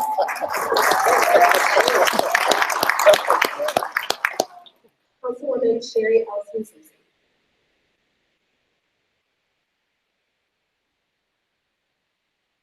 First, I would like to thank my family and friends for their support. I previously mentioned our partnership with the Chamber and EDA that have benefited our city. There are some additional accomplishments. The city has laid more asphalt on the streets in the last 4 years than the past 15 years. We worked with EDA to recruit quarries, purchased land for future industrial park here in Alex City, created arts and entertainment district, leased the Bama Theater to Act 2 and will soon have a live theater. We fund the Fine Arts program in the Alex City school system, gave the city employees a 3% raise, installed an iron fence at the city cemetery and privacy slats to the existing fence, purchased a new ladder and pumper truck for the fire department to reduce some residents' business insurance costs. We presently fund 1 school resource officer, purchased and refurbished Byers baseball field, built and have almost completed a new soccer complex, installing new iron fence around the football field, increased the number of fishing tournaments, which financially benefits our city. And we have a new disc golf course at the Sportsplex with no cost to the city. I feel that with my experience of 4 years on the council, I have an understanding of the policy and procedures that govern our city. I believe that knowing the legalities and responsibilities of the council offers stability to the functioning productivity of the council. I have obtained degrees that focus on leadership training and skills. I have completed leadership training that directly relates to the duties of a council member. Alex City is my home, and I chose to live here after college graduation. A future of the city, we have to close our city books, and we have to make our finances in order. I know that as a city, we have to continue to upgrade our infrastructures, such as the sewer system. We need to push to have the Russell property cleaned up at a more rapid rate. We need to continue to focus on ways to beautify our city. We need to continue to pave roads and to determine where our new roads are cracking. We need to continue to partner with the EDA and the Chamber to recruit more companies and retail businesses in our city. We need to use the Auburn study to determine the appropriate salary for city workers to ensure equality. We need to work as a team for continued progress and growth for our city.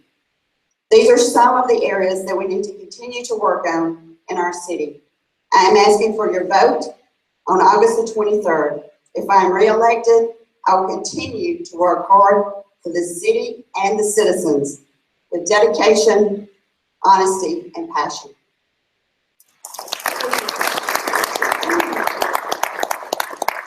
David Winter.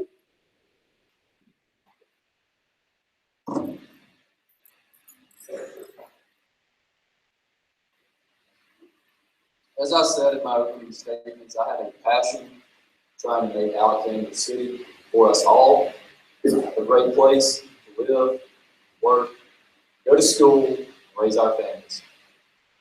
Make no mistake, we've got a lot of work to do. We got challenges. We address those challenges by making changes.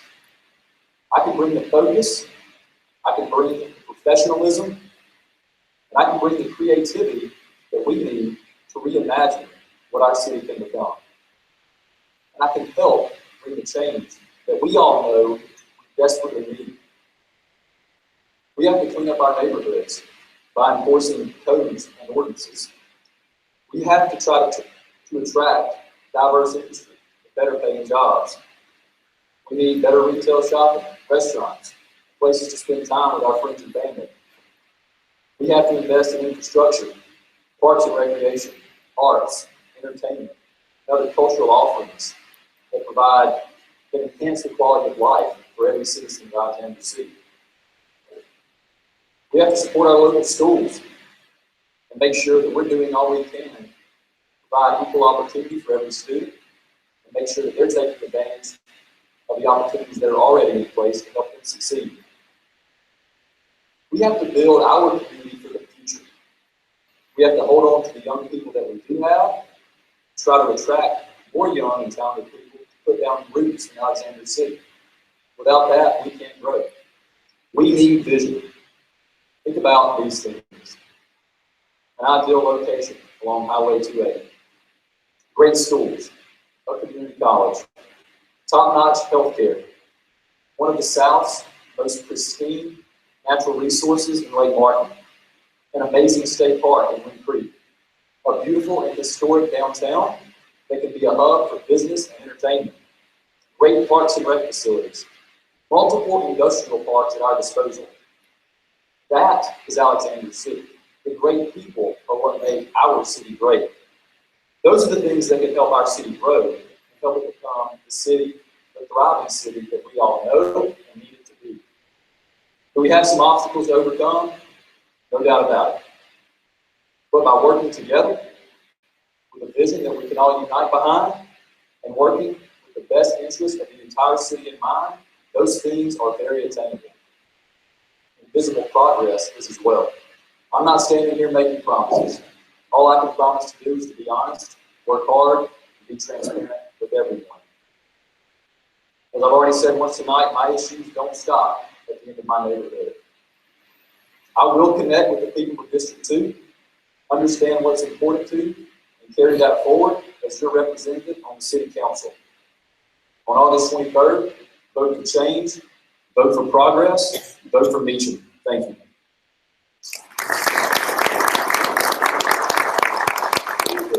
We will now hear from the candidates for District 4, beginning with Eric Rose.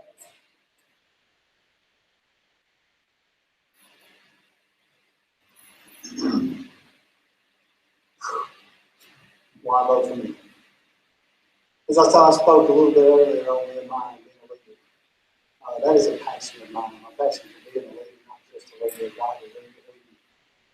Who knows that I not only have the people who will put me in this position of authority, I have to, that they will hold me accountable, but I know where my accountability comes from. That leads my thoughts. That leads my actions.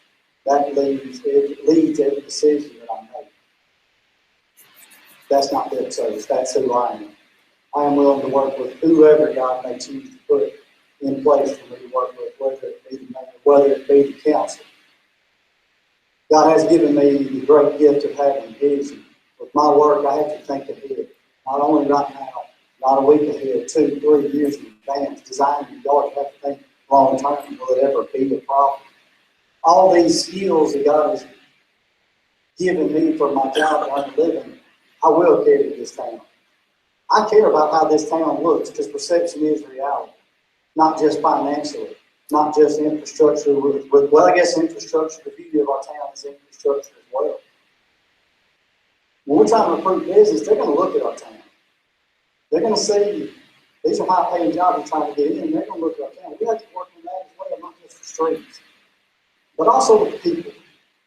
I think one of the great gifts God's given me is the ability to work with people, to associate with people. department heads. To get with these department heads, there's a lot of unhappiness in our employees. We have some great employees, great hard-working employees. And that relationship needs to be rebuilt, regained. And that right there overflows into our city. Have employees work more efficiently, do more things. You might not be inside the call of duty, but they do it because they enjoy what they do. Let them take pride in who they work for and what they do for a living.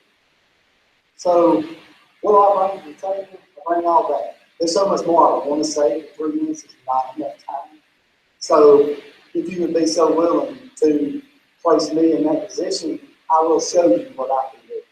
And on August 23rd, let's take all this potential that we have, that we're not necessarily taking advantage of. Great location, great people, great everything. And let's put it to work. Let's put it to reality. It's just that simple. But it starts with August 23rd at the poll. The choice is really simple. Do we want to do the same thing and get the same results with the same people? I think that's the definition of insanity. Doing the same thing, asking for it, hoping for different results. Not to say anything about anybody who's been there before, but let us give you an opportunity to show you what we are capable of. Thank you for this opportunity. Thank you, Father. Thank you.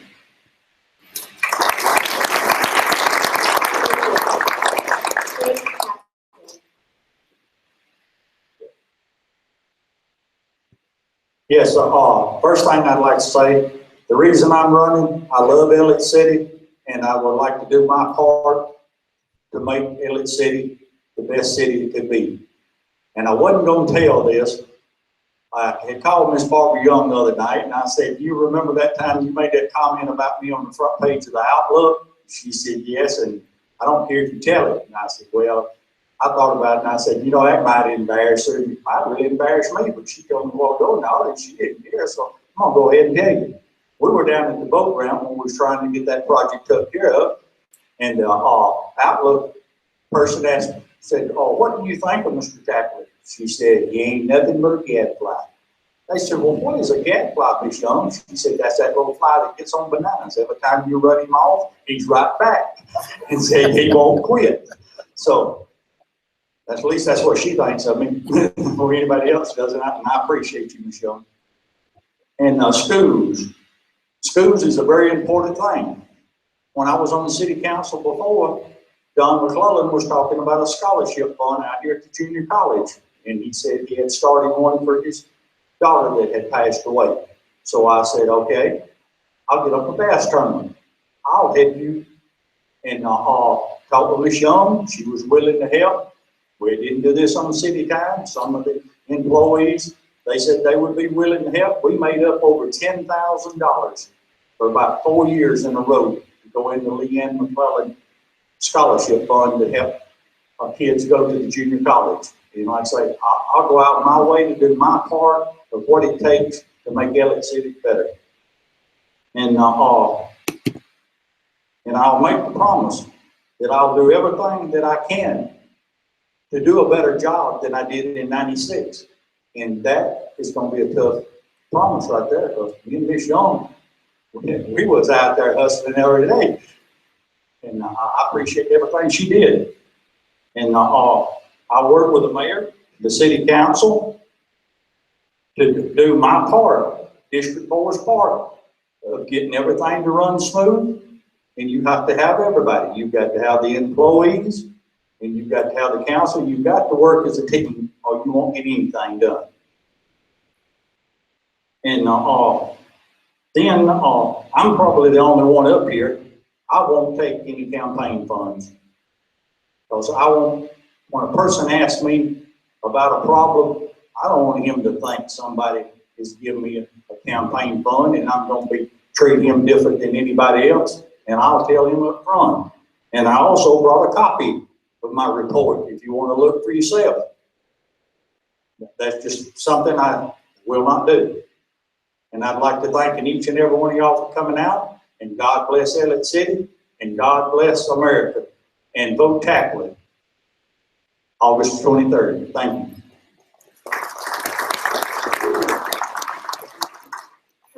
beginning with water.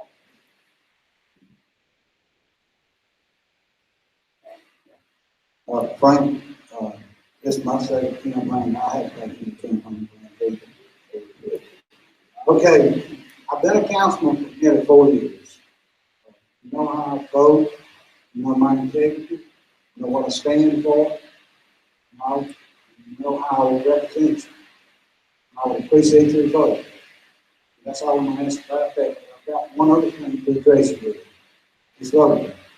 I know each and every one of you out there at one time or another has asked someone, are you going to vote today? They say, no, my vote is not important. I beg to differ with you. In the last election, we had 2 candidates running for one office. When the general election was over, they were dead even. If that one unimportant vote had been cast, one of the 2 would have won. They wouldn't have had to enter a runoff. So I'm asking you to go out and vote. And you hear people tell you that voting is a privilege. It is a privilege, but it's also an obligation. It's an obligation to each and every one of you. I'm a veteran. And when you vote, if you don't go out and vote, then you're telling me and all the other veterans, you're telling us, your service is not important. I don't care about the time you spend in the military. And you're telling the loved ones, and the family of the ones who made the ultimate sacrifice, you're saying to them, I don't care about your sacrifice. It means nothing to me. I don't really care. Or you can go out and cast that vote. And you can tell everyone that has worn the uniform, I'm proud of you. I support you. And I will honor you. And you're telling the family and the loved ones, the ones who make the ultimate sacrifice, you're saying, I will pay honor to your sacrifice. I will acknowledge your loss. And I will vote for your benefit. So, the 23rd, please go out and vote. When you vote, you say thank you to a veteran. Thank you.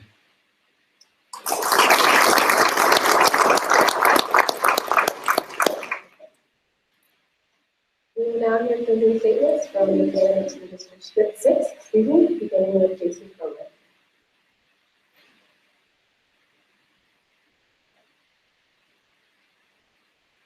I'd like to say thank you for everyone coming out. I've made it through it. Nothing happened. I guess in closing, the passing of the torch, I guess I would like to call it, is, it's upon us. And I think it's my generation's time. I hear a lot of times saying, it's your generation's turn to step up. I'm here and I'm stepping up and I'm willing to accept the responsibility and try to do it as best I can to secure the future of this, this city and for the great people who live in it. And I think we need to invest in our children. If we don't let the council and the mayor that can work together and unify this city and its employees, all the current opportunities that we have and, future opportunities are, they're going to pass us by. We're going to miss out on those. I guess in closing, I know it's not going to be easy. I didn't sign up for this thinking it was going to be easy. I didn't sign up for the money. I signed up because I literally cared so much about our city and realized that, I want my children to grow up here. I want my children to move off and go to college, and I want them to have something to come back to. I don't want to go see my grandkids 4 states away. Or my kids, by the way. But I'd like to thank you again. I want to let you know that I will pray about every decision I make in the council. And I will put God first, because He is the first in my life and my family's life. And I would appreciate your support on August 23rd. And vote Jason Cromer where we can get out of the city moving forward. God bless you and the city.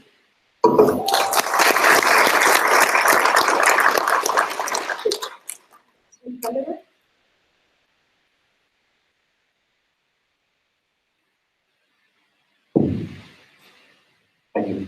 Let me close again by thanking all those who helped make this forum possible, especially the sponsors and the host. My plan is really quite simple. We need to get strong leadership in place that can work with all parties involved to reach a common goal. I believe the skills I have learned over the years can make that happen. When I decided to run, I told my family and friends I would not make any campaign promises, except that I would do the best that I could do to make things better. My stance has not changed. If you elect me to represent District 6, I will immediately start work on some pressing issues that I see as a problem areas for the city. The obvious first step is to get the city's finances in order. Without knowing exactly how much money you have available or how much is being taken in or where the money is being spent, it's impossible to determine if plans you have in place are accomplishing the goals. Once that is established, all programs should be reviewed to see if they need to continue or should be replaced by different ones. Next, city infrastructure needs to be improved. We want first thing a visitor or prospective industry to see when coming to town is good litter-free roads, neat buildings, and sidewalks. The first impression is the most important. We need to ensure that our utilities are operating at maximum capacities and generating income in an efficient manner. We need to continue not only to support our education system, but hopefully expand the programs that provide skilled workers to the industry.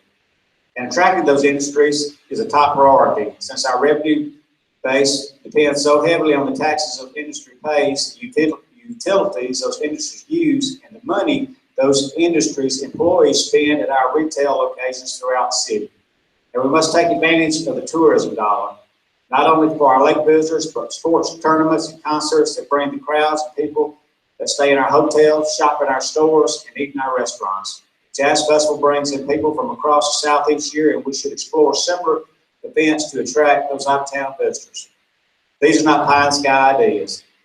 These are things that can be accomplished by continued work with economic development officials at local and state levels to bring good-paying jobs to Alexander City. There are two ways to increase the amount of money you have: spend less or earn more. I think we have a fantastic set of employees, and I believe that we can find ways to work more efficiently without eliminating those valued employees. We can attract new business, new industries, and retail facilities to increase our city's income and improve our infrastructure and attract even more. One thing we all left out a while ago when the question of what's the job of the city council, and that is we represent the voice of the people in our district. The future of LA City is bright, and I'm asking you to allow me to help lead the way. Thank you, and may God bless.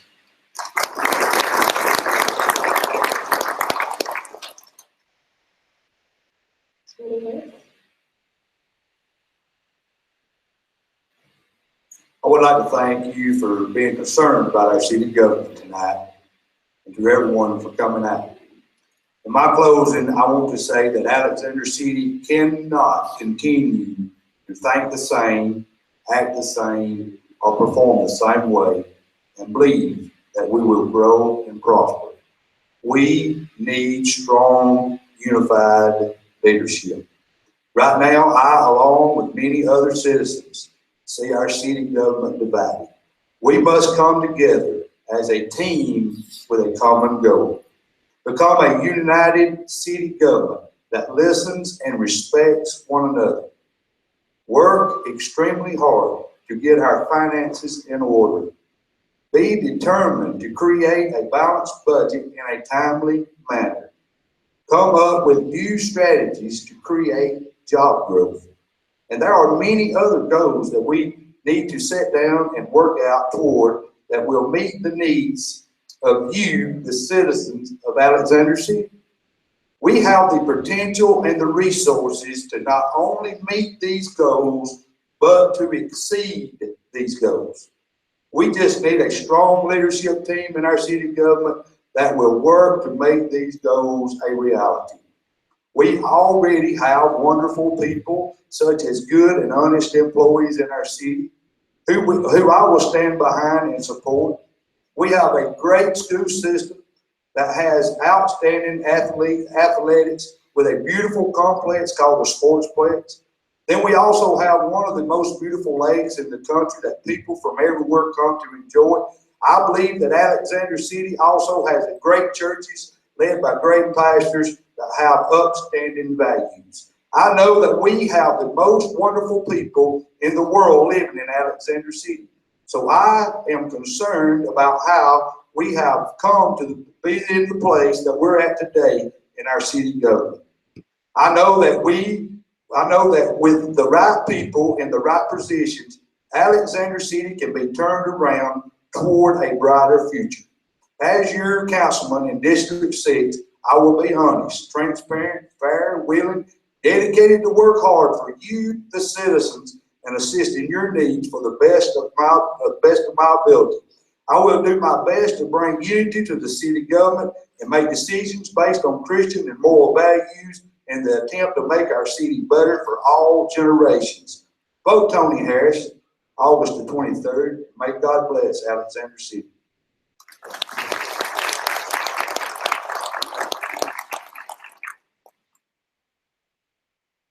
God made us alive. It's a great thing. I want to, in closing, I'd like to thank all the candidates, particularly, and all the folks who came to show that you care enough about the city, to be here, to learn more, and help make an informed decision. I'd also like to thank Dr. Susan Burroughs, the folks here at CACC, Dr. Pete, also Jalen Reynolds, Justin Clayton, Angela Mullins, and all the folks who worked hard to try to make all this stuff come together. It's been a long process, but I think it's one that shows how much our community means to us as a paper and to each and every one of you. So again, I'd like to thank all of you for doing it. One thing that I think has really come out of this whole thing, this election season, there's been some negative headlines and things that maybe spark a little bit of interest and all that. But what's refreshing to me as a person who's lived in a lot of cities all over the country is to hear at breakfast tables or lunch tables people talking about politics and how much they care about the city. If you didn't care, you wouldn't care about the things that are happening. You wouldn't want to make the city better. But the people here is what makes the city great. A lot of candidates touched on that tonight. I want to thank you all for being here. And just want to leave with one thought. The power of a vote is probably the most awesome thing you do. They have to say, don't vote, you can't complain. And we all like to complain. I'm here every day. So keep studying. Make an informed decision. Let's all work to make out the city. Thank you for coming.